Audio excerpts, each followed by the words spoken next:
Hi there, welcome to Boxing Deep Dive. I'm Lyndon Hosking and this is Dream Fights. And this is where we match up great fighters from the past and present against each other and discuss and debate who we think would win and why. I'm joined, as always, by the one and only Grant Tassie Brown and Peter Maniatis. How are we, guys? Welcome back for 2022.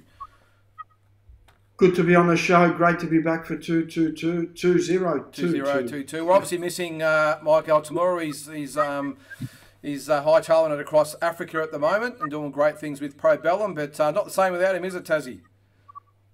Mate, I spoke to Mike before. He's actually doing a rain dance because one of the parts of, I think it was Kenya, hasn't had rain for about 6 months. So he's actually doing this sort of special rain dance for the village people. So, yeah, so look, he can do it all, mate. He's pretty not much just doing the Ali Shuffle, is he? But dancing around doing the Ali Shuffle? He's in a grass skirt doing a village rain dance. So, mate, Mike's just a man of many talents, mate. He is, and it'd be good to have him back next week. But we've got a great one tonight. Before we get on to that, and just on that, it's back to me. It's been a while to come around. But Mike should have been his turn, I think, tonight. But he obviously is away, so I'm up. Before I get to that, I want to go on the poll that was done 3 weeks ago before we went on leave, and it was Roy Jones Jr. versus Marvellous Marvin Hagler. And it's fair to say there was a heap of discussion and feedback on our poll, and you're a little bit surprised in this one. Marvellous Marvin Hagler, 55% voted for Marvin Hagler to beat Roy Jones Jr. And Tassie, I must say, I was quite surprised that Hagler got the nod. Yeah. Jeez, that's And there was a lot of votes. There was probably about 100 votes. So I mean, it's not massive, but it's still a lot of votes and gives us a fair indication of what people are looking at. And so about 56 went for. The fact that Roy Jones went a bit longer in his career than he should have sort of dampened his legacy. Yeah, I think so too. And it probably, look, it depends on. It was interesting to look at a lot of the demographics, of the people that were voting, the young versus old, and I knew a lot of them on there, so I knew the backgrounds and who sort of knew what was going on and who was just a bit of a modern day fan. But look, end of the day, that's what polls are, and as I said, I think on the night most of us went for Roy Jones Jr., but yeah, 55% for Hagler, so it was a good result. I think the older crowd probably would have went for Hagler, younger for Roy, but. Look, you can never write off Hagler. What a legend. I just think that styles make fights, like we said. And Roy, just so much at his best. I watched him last night versus Vinnie Paz, actually. So much speed, so much everything. And I can't see anyone coming near him. Yeah, not a middleweight, no. Ray Robertson, you know what I mean? But, that's a whole different era. But, I mean, he just had everything, mate. And I think that just a bigger version of Sugar Leonard. And I think that's where he would have probably had Hagler. But, can't write Hagler off. But, yeah, that's interesting. That's very interesting, actually. Yeah, it was just really good. We put it on Instagram and Facebook, and I had to weed out the ones that had voted twice. But it was just really interesting, Pete, to see that, Hagler, we all know and love Hagler, but I must admit I really didn't give him much of a chance, as Tassie said, just based on styles and size of him beating Roy Jones Jr. But, that's everyone's opinion, isn't it? Yeah, no, it is. It's good you weeded out people that voted twice. Why weren't you involved in the American elections? You could have had Donald Trump. Hey, no politics on this show, Pete. Nancy Pelosi ripping things up. My favourite lady. Trump will come back. Trump will come back. Come on, mate, let's move on. If I got to become an American citizen to vote for him, I will. Trump's a great man, and I'm very much a big fan of Donald Trump. Well, I'm sure. And I don't care. I don't care who says what. He's a good man, mate. And he's a better leader than the dickheads that run our country. I'm sure if we give Pete the soapbox, he might have a differing opinions. That's what's good about this show. We're all I don't nice care. and balanced. I don't care what people say. Anyway, let's move on. If Pete had his way, he kicked Dokovic out, he said earlier. He wouldn't even have him in the country. We're not discussing that either. No, we're discussing that either. See you later, Novak. Let's move Tell on. the Marine Airport is heading that way. Tonight's we'll get Big Andrew show. His bus to pick him up and take him straight to Tonight's He's got show, money on guys. Rafa. Come on. Pete's a Rafa fan. All right, here we go. Tonight's Dream Fight, as I said, it's back to me, and I'm really excited about this one because he's two of my favourite fighters of all time. It is the Pazman, Vinnie Pasienza, against the Hitman, Ricky Hatton. So, guys, really excited, as I said. I'll put down the terms of the fight there. 12 rounds for the world's super lightweight title or junior welterweight, whichever way you want to go.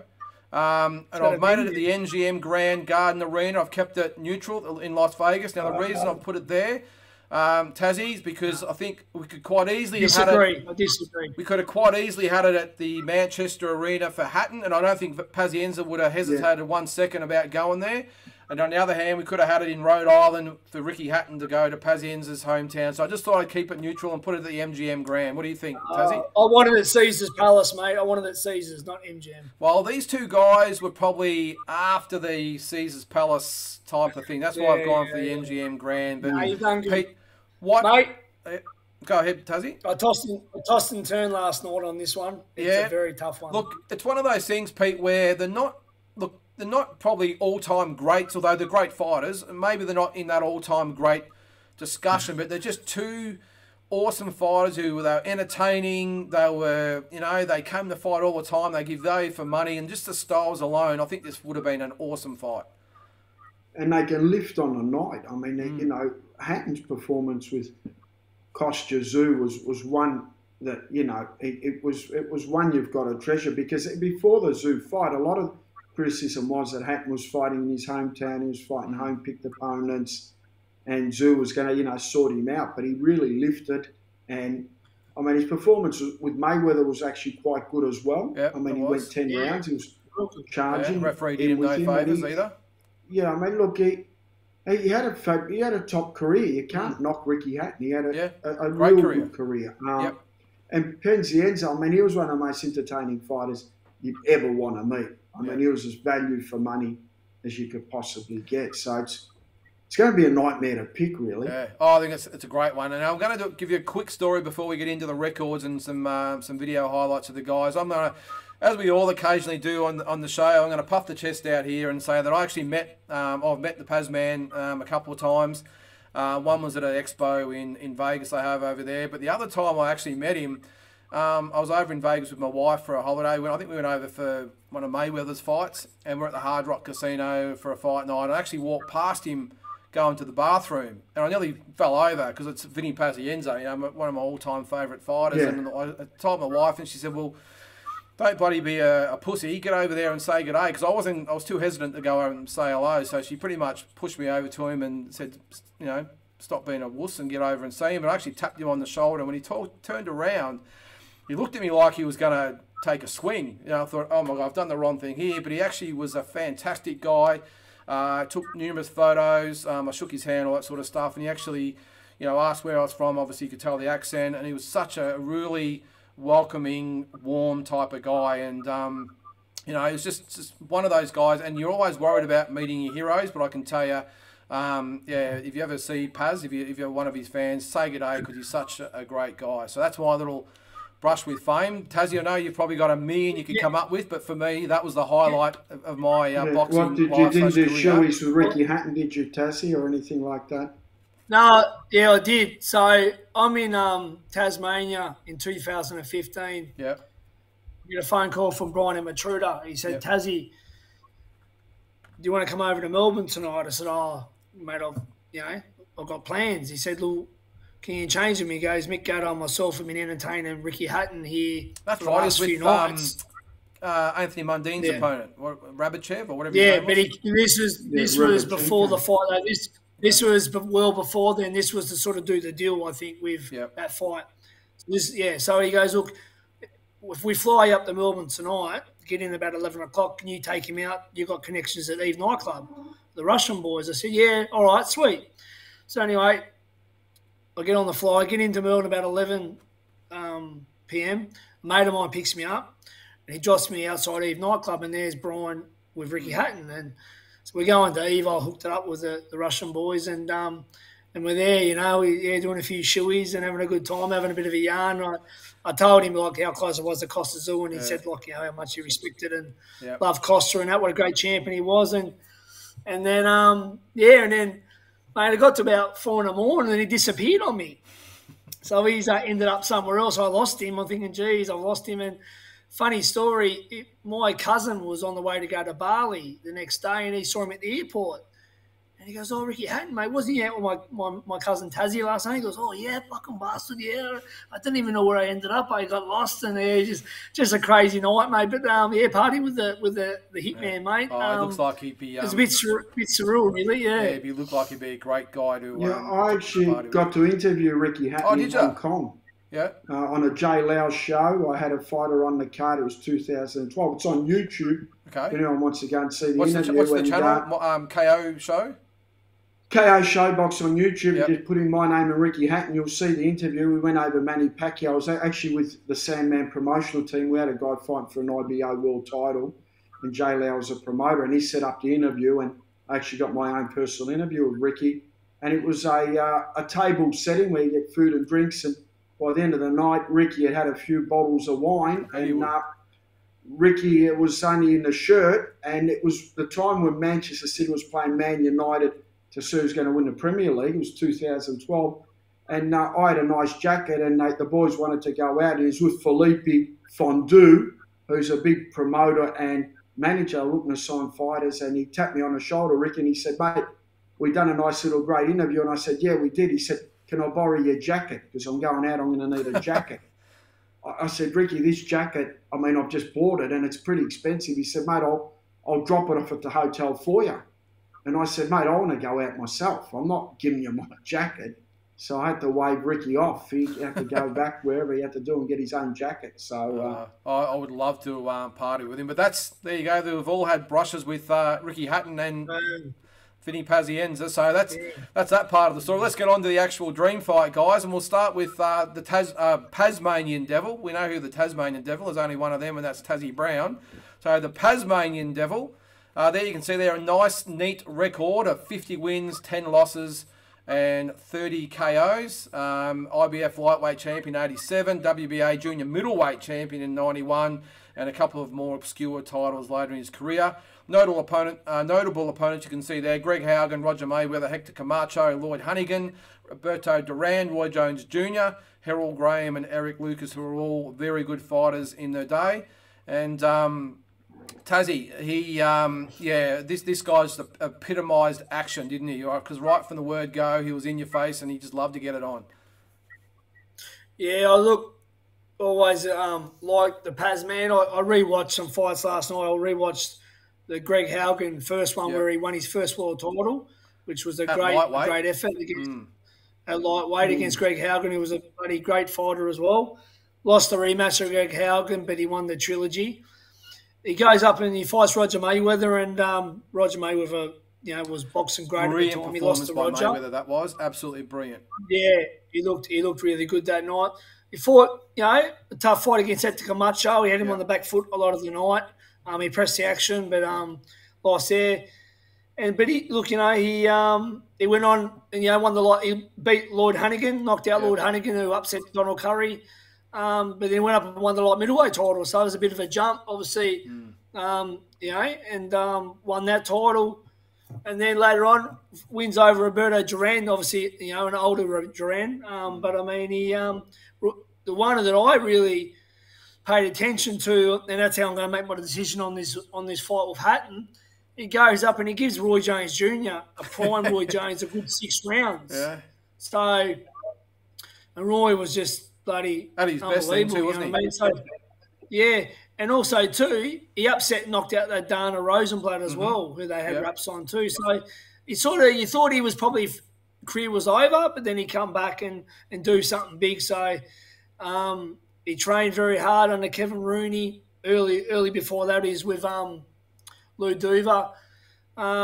He was a great work rate. He could box as well as fight. He showed that he could box. Great determination. Even with the Roy Jones fight afterwards, he going, they shouldn't have stopped. They should let me go. He got dropped 3 times in one round, but he wanted to keep going. So he was just all heart. Yeah, he was. And Pete, I think we sort of forget, because a lot of more recent, I suppose, fans remember the fights against Duran and Jones, where he was at sort of super middleweight or middleweight at the time. But you can see the vision on there when he was a lightweight / junior welterweight.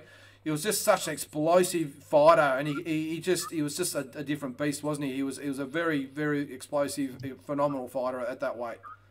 He's very charismatic too. The crowd can sort of lift with him. He had that some fighters are charismatic in the ring. He was very charismatic. He was tough and all action fighter, and there was never a dull moment in his fights. He just had that brawling, nice style and a pure pro. I mean, it's a good pick-up fight here with Ricky Hatton, because Hatton was a come-forward fighter too. That was no nonsense. This fight on paper would have been a ripper. It just would have been a ripper, both of them at their peak. Yeah. And Tassie, we've got to also remember that Pasienza came back from a broken neck to go into these fights as well. So just amazing to think that he's come back from a break. I think he was back in the ring within 12 months. Yeah, 12 months. They said he never walk again. I think there's a movie about it, a documentary or a movie. Yeah. Unbelievable, mate. So, yeah, what a... you can't really imagine how that would be to come back from a life-threatening end, potentially being disabled, never be able to walk again, little-known fight, especially a fight at a high level, just shows how much guts and courage and determination the man had, really, And Pete, we'll get on to Ricky Hatton in a second, but you look at the styles with Pasienza, he really excelled against guys who would sort of bring the fight to him. He probably struggled against the ones who obviously box a little bit more, like Mayweather and Jones and Camacho and these types of guys, but he didn't mind the ones that would come to him, because he was actually an underrated boxer. Yeah, he had pretty fast hands and real nice, short, compact punches too. He had good accuracy, good timing. This guy was a real world-class fighter. I don't know. I think he deserves to be inducted in the Hall of Fame. I think so. Yep. Just because of his injury, yet? No, not coming yet. back. No, not yet. Coming back.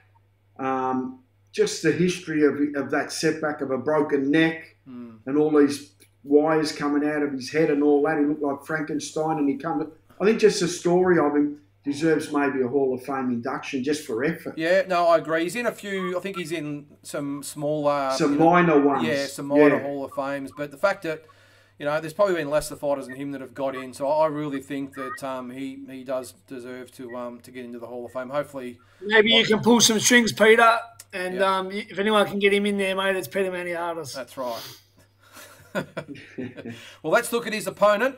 It is the Hitman, Ricky Hatton. You can see there 45-3, 32 KOs, the pride of Manchester, IBF Junior Welterweight champion, of course, over Costa Zoo in 2005. Also won the WBA Junior Welterweight title in 2005 as well. WBA Welterweight title, and then probably the lesser-known IBO Super Lightweight title in 2007. You can see the notable opponents there, of course, Costa Zoo. Other really good opponents, Luis Collazo, Jose Luis Castillo, of course, Floyd Mayweather, Paulie Malignaggi, Vince Phillips, who obviously beat Costa Zoo as well, and, of course, Manny Pacquiao. So, Tassie, what first thoughts of Ricky Hatton? He's obviously an icon in Britain, just one of those fighters that come around once in a generation. Yeah, 100%. Captured the imagination of the English fans. He was a real sort of a bloke where he wouldn't really get round of an entourage. He'd sort of go to the pub and have a beer and play darts and eat a pie and all that stuff. But Hatton's first good win for me was against Eamon McGee, a very tough Irishman. And that was a very much of a all-round British battle. Very, very good fight. And that was a tough, hard fight against McGee. That was his first big test that he came through. First time being knocked down too, I think. Funny enough, Hatton had the WBU title, which wasn't that well known or respected on the big stage, but he had that for a long time, and that was like a world title. He was selling out arenas, and that's all the English fans knew. They probably thought that was a major title. So he was selling out arenas before he was ever a legit world champion. So he could have kept doing that for years, probably, and not even have a belt. But he obviously went up, and a good win over Vince Phillips, who was still pretty decent at the time, and Ben Tacky as well, another ex-Costa Zoo opponent. Ray Oliveira was another good fighter, and then obviously with Costa. So, look, I was in training camp at the time with Costa. He was he had what's his name down, the real drunken fighter. What's his name? Yeah, I forget his name. Yeah, be all over the place, wasn't he?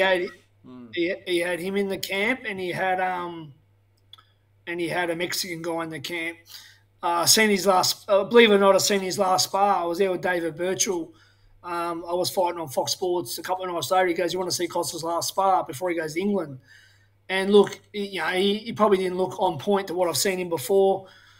And he went over there with 10 years his senior, and did give away the time difference and all that stuff. And he was fighting at 2 a.m. against Hatton with the crowd behind him. So look, not into making excuses, but I mean, look, Hatton. This was Hatton's coming out party. He beat the man. He beat the top pound for pound guy and the lineal super lightweight champion, Costa. To me, it wasn't the prime Costa, but you can only go with history. Hatton, this was Hatton's big fight, and he got the job done, and that was his coming out party.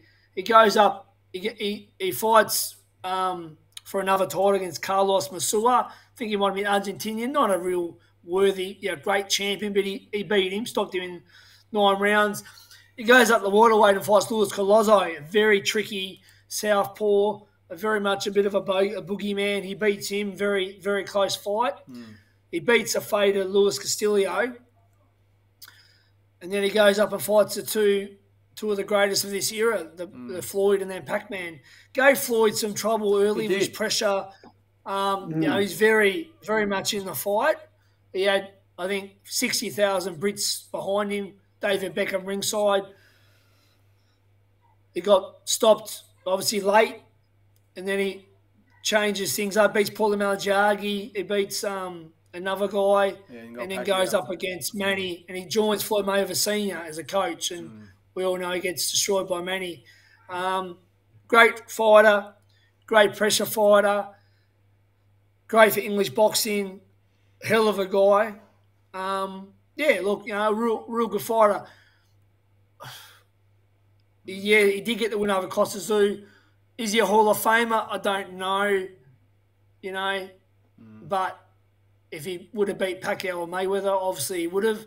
But great fighter. This is a tough fight because who's going backwards in this fight? Yeah, I mean, and Pete, what I loved about him as well is that he united the country of England in that he really brought the country into his camp. Basically, he was so accessible, to the public. They obviously followed him over to America. I was fortunate enough to go watch him fight Manny Pacquiao in Vegas in 2009, and I've never seen anything like it as far as the support that he had over there. Of course, you could hear a pin drop in the second round when it was all over, but the week was such a great week to be there because they were so much fun. They all go there for the experience, and they get so much behind their fighters. But he reminds me a little bit of almost like Jeff Fennick was to Australia, probably a little bit more than that actually, but he just united the whole of the country, and they pretty much went along for the ride with him. Yeah, he was charismatic. He was sort of the bloke that you meet down the road type. It reminded me, for me, when I met Ricky, had a few drinks with him and got to hang out with him a few times. Reminds me of Lester Ellis. He's very much like Lester. Yeah. And because I remember I said to Ricky, mate, how many drinks would you have in a night? And he goes, it depends. I said, what do you pull up? He goes, mate, I could have 20, 25 pots and not worry about it. I said, in one night. I said, but that's pretty good going, Ricky. I said, mate, but I know people that are drinkers that stop at about a dozen drinks. Probably pints. That's too. It for me. And he said, no, mate, he said, I can double that. And, mate, when I was watching, the bloke on the table said he went through 2 or 3 bottles of wine, and that was his warm-up. So, I mean, that's probably 20 drinks there. So he's probably going to consume 30 to 35 drinks a night. And he wasn't retired at the time. So, I mean, this guy used to balloon a lot up in weight in between fights. He used to get up to 80 kilos. So, I mean, how good would he have been if he was serious and didn't do that type of stuff and didn't have to. I think that's one of his major regrets. If you hear him speak, that's one of his major regrets, that he didn't allow himself to sort of stay on point in between fights. Yeah, but how many good times would he have missed at the pub, and how many mates would he have not bonded with. He's one of those guys. He was with the common bloke, and he just wanted to have a good time. And fight time, he'd go into training camp, he'd get fit, and he'd do his job. I mean, no one could honestly say he really had too many bad nights. Even with Manny Pacquiao, I mean, Pacquiao, that last punch when he kind of feinted his right hand, half slipped and rolled the left hand straight on the button, that would have knocked out a train. Yeah, oh yeah, you could hear it. That was sweet on the night. It was that was sweet. That knocks out an elephant. That one. Yeah. So no, you're right. You couldn't bag Ricky. The crowd loved him. The boxing people loved him. He was loved by the English people. He was charismatic. He was crossover. So. And do yourself a favour and follow him on Instagram, because he puts some pretty good stuff up there as well. He doesn't mind taking the and his son's a fighter now as well. Yeah, so, Campbell. Yep. Good on him. Yep. Yeah, Campbell's doing well and looks dead set ringer. You don't need to do a DNA test. Yeah, exactly. Well, that brings us to the pointy end of the show there, guys. Tassie, we're going to start things off with you. I know it's a very, very hard one.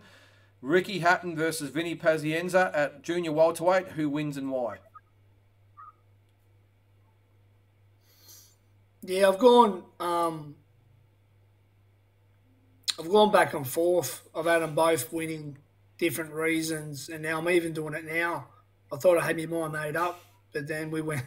It's look, I'm going to say, I mean, Hatton's biggest thing is the win over Costa Zoo, but to me that's obviously, given all things aside, wasn't in his prime, but that's his biggest claim to fame.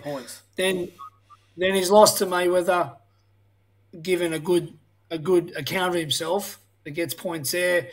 Then he fights a great Manny. So his only major losses, besides that last one, the comeback against the Russian was, to Manny and Floyd.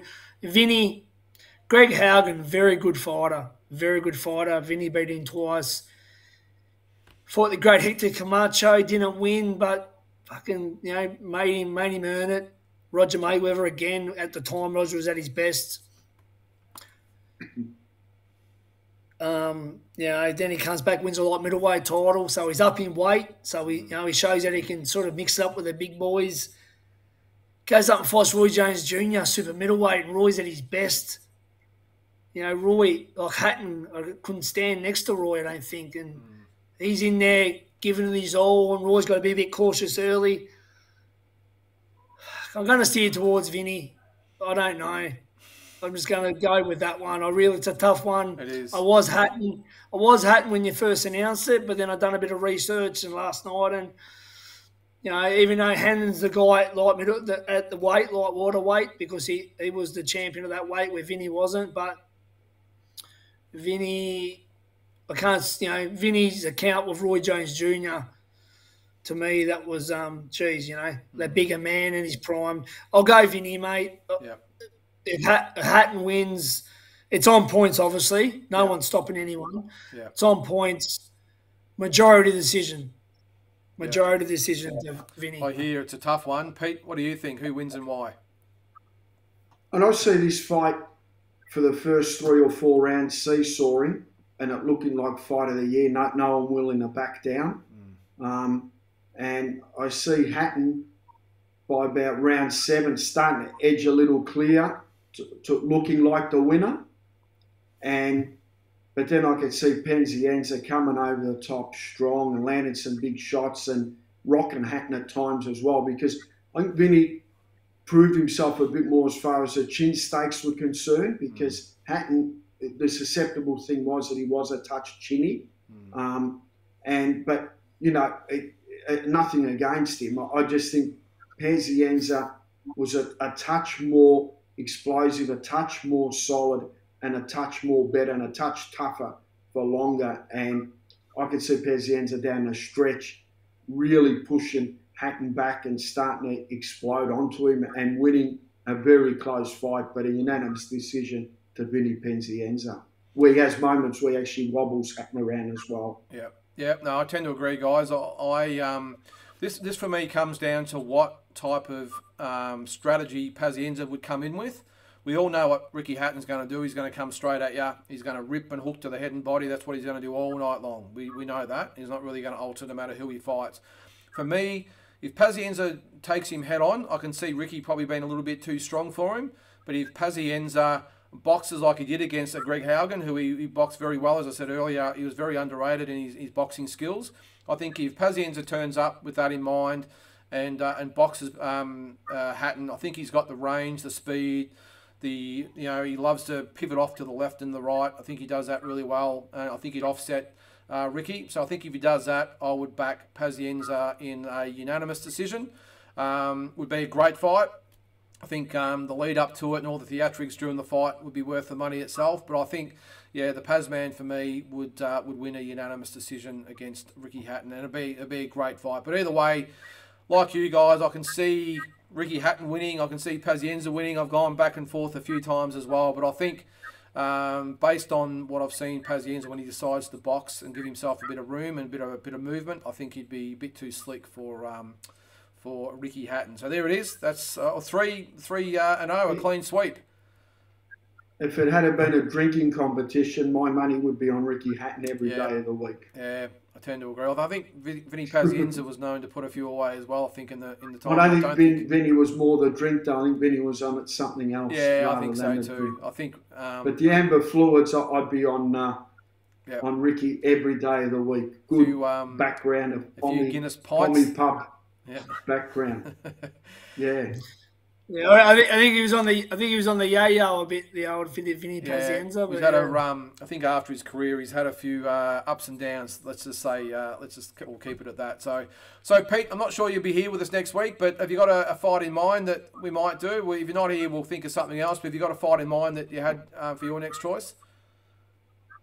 Yeah, I've been thinking about this one, and I want to include Australian fighters. So it's one I've been kind of tossing up with a lot, and you guys will probably, I mean, for me, I think it would have been an interesting fight, both at their best. Paul Briggs versus Jeff Hitman Harney. Okay, yeah, no, it's a good one. Very good one, Peter. Very good one. Yeah, because I think Briggs was very understated, and I just would like to have seen them both fight at their best. Yep, no, I like it.